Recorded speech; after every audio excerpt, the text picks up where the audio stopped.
Nagkasundo rin tayo ngayon nung makita kayo muli. Habang tinatayo nila ang bago nilang negosyo, dapat Assalamualaikum. Kaunta ninyo guys. taong kumakalaban sa atin. Pamaho pa niyo to na ako guys. Diet pag may time. Kasalo-salo tayo Ino, pamilya. Papasukin natin lahat ng illegal. Kailangan lang mabenta lubinagi, kuan, gibutang ano, bulad, mga lamas.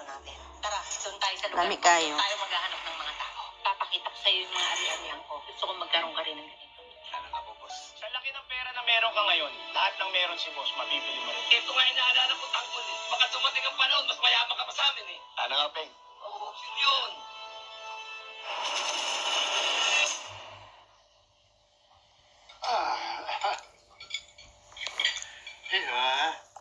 Alam ko, maninibago ka sa